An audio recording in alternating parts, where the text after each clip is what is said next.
مقبولیت جو ہے وہ انسان کو عقل مند بناتی ہے، اس کو فہم دیتی ہے، اس کو دنائی دیتی ہے اور اس کے قد کے اندازے کو اونچا کرتی ہے، اور معاشرے میں بھی اس کی مقبولیت ہوتی ہے اور خدا کی نظر میں بھی اس کی مقبولیت ہوتی ہے۔ آپ کبھی لوکا کی انجیل میں پڑھیں، یسوع مسیح کے بارے میں لکھا ہے کہ وہ خدا اور انسان کی نظر میں مقبولیت حاصل کرتا گیا۔ آمین۔ کس کی نظر میں؟ اور اگر آپ مثال تیسرے باب کو پڑھیں تو وہاں پہ بھی لکھا ہے کہ یوں تو خدا اور انسان کی نظر میں مقبولیت حاصل کرے گا۔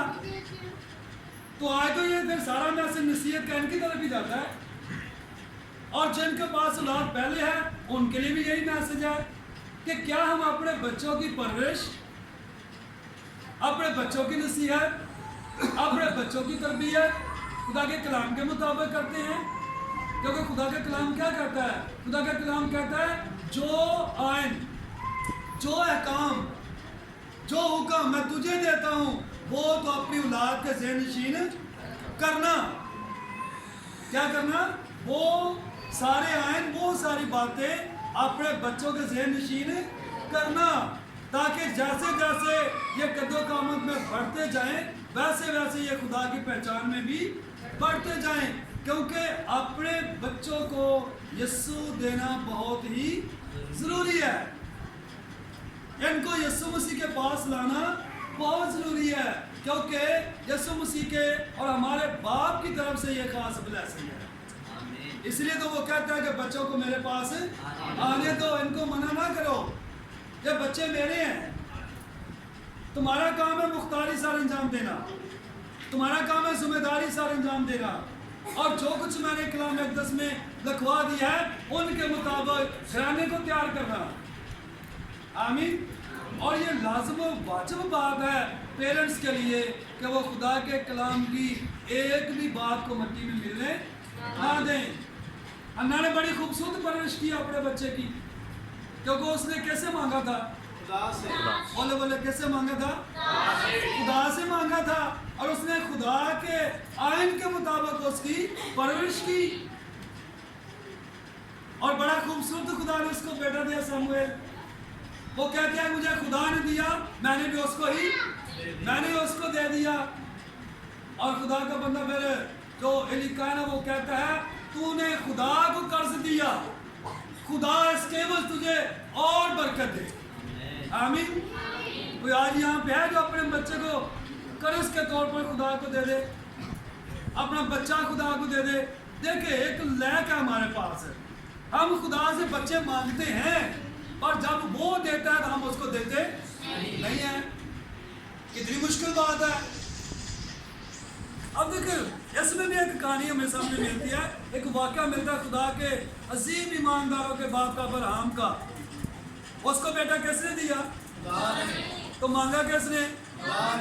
کیا اس نے نہیں دیا؟ اس نے دیا۔ وہ ایک بار بھی انکار نہیں کرتا، اپنی بیوی سے بھی نہیں پوچھتا، کسی سے صلاح نہیں کرتا، بس وہ کہتا ہے کہ مجھے خدا نے کہہ دیا کہ بیٹا مجھے دے دے، اس کی قربانی دے دے۔ تو بیٹا بڑا سمجھدار ہے، تو بیٹے کی پرورش بالکل خدا کے قوانین کے مطابق کی گئی، کیونکہ ابراہیم خدا کے سارے قانون جانتا تھا۔ آمین۔ آپ میرے ساتھ ہیں؟ آپ میرے ساتھ ہیں؟ اسپیشلی والدین، اور اسپیشلی بھائی داؤد پتہ نہیں کدھر ہے؟ ٹھیک ہے، اچھا لوک کے بیٹا ہے، جیب کے پتے سے باہر نکلیا۔ اس کو خدا کے سارے آئین آتے تھے، کیونکہ اس نے سیکھے ہوئے تھے نوح کے گھرانے سے، تو اس نے وہ ساری تعلیم، سارے احکامات اپنے بیٹے کو سکھائے ہوئے تھے، اور اس نے کہا تھا، اس کو بتایا ہوا تھا کہ بھائی میں نے تجھے خدا سے مانگ کر لیا ہے اور تو وعدے کا فرزند ہے۔ تو جب وہ کہتا ہے کہ بھائی ہمیں پہاڑ تک جانا ہے خدا کو سجدہ کرنے، تو پوچھتا وہ بھی نہیں ہے، کیونکہ اس کو پتہ ہے کہ جو کلام، جو بات خدا نے میرے باپ سے کی ہے وہ ہمیشہ راست بازی کی ہوگی، راست کاری کی ہوگی اور ٹھیک ہوگی۔ میرا باپ کبھی ایسے خدا کو نہیں مانتا کہ اس کو غلط بات کہے۔ تو جاتا کہ نہیں پھر اپنا سامان آپ ہی نال لے کے ٹریا باپ دے تے پتا ہے کوئی نہیں بھی اگے جا کے کی ہونا وے جدو لمے پا دیتا پھر بھی انہوں کوئی ٹینشن نہیں نہ باپ نو تے نہ اسی اپنے جانا دے سکتے ہیں ہے نا اسی تو انج نہیں کہن دے ہے نا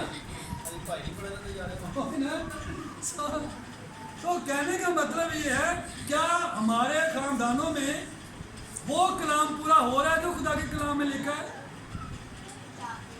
کیا ہم اس رب کی عبادت کرتے ہیں جس نے یہ کہہ دیا ہے کہ اولاد میری طرف سے میراث ہے اجر ہے تحفہ ہے اور خوبصورت برکت ہے تو بائبل مقدس میں تو بہت ساری واقعات موجود ہیں اولاد کے حوالے سے لیکن میں یہ بات ضرور کہوں گا کہ سمجھدار کے لیے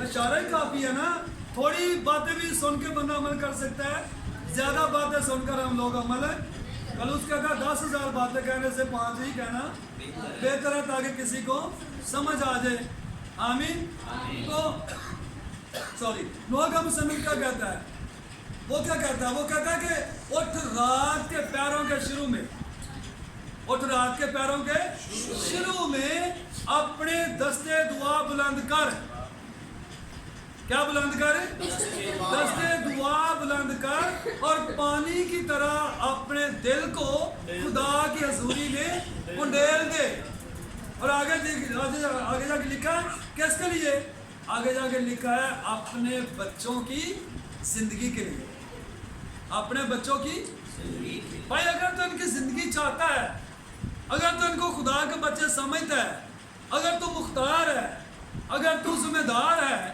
تو پھر یاد رکھ کہ اس کی بھلائی کے لیے اس کی زندگی کے راستوں کے لیے لازم اور واجب ہے کہ تو رات کے پیروں کے شروع ہونے سے پہلے دستے دعا کیا کرے بلند کرے یہ جو نامور لوگ ہوئے ہیں بائبل مقدس میں یہ رات دن دعائیں کرتے تھے یہ رات دن فریاد کرتے تھے یہ اپنے بچوں کو خدا کے پاس لے کر جاتے تھے اور جب خدا جوڑے پر رحم کر دیتا تو وہ پہلے دن سے ہی وہ اینڈ تک خدا من سے التماس کرتے رہتے تھے اور اسرائیلی مائیں جو تھی وہ دودھ پلاتے بھی اپنے بچوں کو وہ گیت گاتی تھی جب وہ دودھ پلاتی تو گیت گاتی تھی دعائیں کرتی تھی خدا کے کلام کی وہ تلاوت کرتی تھی لیکن ہمارے پاس اتنا ٹائم ہی نہیں ہوتا ہماری بیٹی کے پاس یا ہمارے بیٹوں کے پاس یا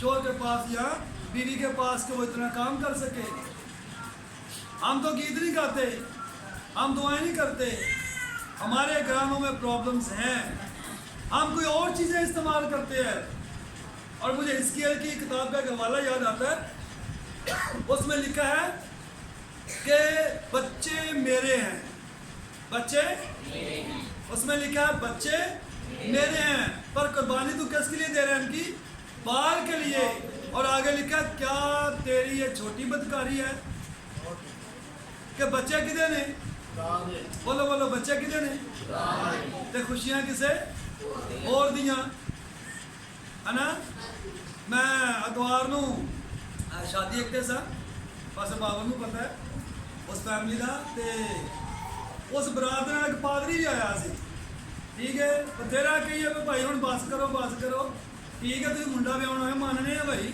وہ پادری آتا بھائی جی کر لین دیو یہ تو موقع کرن دا تو میں تو تم ہی کر لے بھائی میں تینوں نہیں کوئی ٹپا مارنا ہوں میں کوئی زمین پٹ لا تو بھی مثلاً جدو سارے رہنما ہی غلط گلاں دسن گے تو پھر پیرنٹس کو کوئی سمجھ ہے نا بھائی ایسا نہیں ہے ہم نے خوش کس کو کرنا ہے خدا کا بندہ پلوس کہتا ہے میں آدمیوں کو خوش نہیں کرتا میں کس کو خوش کرتا ہوں میں خدا کو خوش کرتا ہوں تو آج ہم خدا کو خوش کرنے آئے ہیں خدا کو مبارک کہنے آئے ہیں اس کی ہم کو سنا کرنے آئے ہیں اس کے نام کی گواہی دینے آئے ہیں کہ ہمارا خدا کتنا مہربان ہے جو راست بازوں سے کوئی نعمت بھی باز نہیں رکھتا آمین یہ خدا کے کرم کی بدولت ہے یہ خدا کے فضل کی بدولت ہے یہ خدا کے رحم کی بدولت اس کی محبت کی بدولت ہے.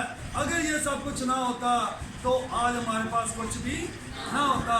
تو اس لیے یہ پیارا جوڑا اپنی بیٹی کی خوب پرورش کرے اور اس کو اس مقام پر لے کے جائے جہاں پہ خدا ہماری اولاد کو دیکھنا چاہتا ہے. تو آخری بات کریں گے زبور 128 میں سے کہ خدا برکت کی بات کرتا ہے. تو خدا نے برکت دے رکھی ہے, اس کے لیے ہم خدا کی شکر گزاری کرتے ہیں. پڑھنا چاہوں گا زبور 128 آپ سب کے لیے. مبارک ہے ہر ایک جو خداوند سے ڈرتا اور اس کی راہوں پر چلتا ہے. پہلی بات, خداوند سے ڈرتا اور اس کی راہوں پر چلتا. اور پھر لکھا ہے تو اپنے ہاتھوں کی کمائی کھائے گا, تو مبارک اور سعادت مند ہوگا. آگے بڑی خوبصورت بات لکھی ہے, لکھا ہے کہ تیری بیوی تیرے گھر کے اندر میوہ دار تاج کی مانند ہوگی اور تیری اولاد. آگے برکت بھی ہے, پہلی برکت اور پھر اولاد کی برکت. اور تیری اولاد تیرے دسترخوان پر زیتون کے پودوں کی مانند. لکھا کیا ہے, دیکھو ایسی برکت اسی آدمی کو ملے گی جو خداوند سے. یہاں بھی دیکھو کہا گیا ہے اور دیکھو کے آگے 2 فل سٹاپ لگائے گئے ہیں. اس کا مطلب ہے دیکھو تھوڑا سا سیپریٹ ہے, علیحدہ ہے. تو جہاں پہ دیکھو آتا ہے وہاں پہ دیکھنا کس کو ہے؟ بولے دیکھنا کس کو ہے؟ خدا کو دیکھنا ہے, کیونکہ اس کو دیکھنے کے بغیر ہمارا کوئی کام بھی بنے نہیں سکتا. دکھ ہو, مشکل ہو, مصیبت ہو, کسی طرح کے بھی حالات کیوں نہ ہو, دیکھنا کس کو ہے؟ خدا کو دیکھنا ہے. اپنی ہر برکت کو حاصل کرنے کے لیے کس کو دیکھنا ہے؟ خدا کو. تو وہ کہتا ہے بھائی دیکھو ایسی برکت اسی آدمی کو ملے گی جو خداوند سے ڈرتا. خداوند سیون میں سے تجھ کو برکت دے اور تو عمر بھر یروشلم کی بھلائی دیکھے, بلکہ تو اپنے بچوں کے بچے دیکھے.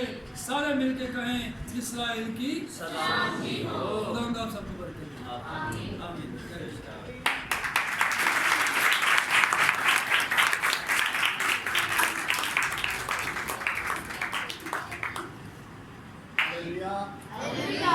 کس کس کو برکت ملی ہے؟ آپ کو سب کو برکت ملی ہے.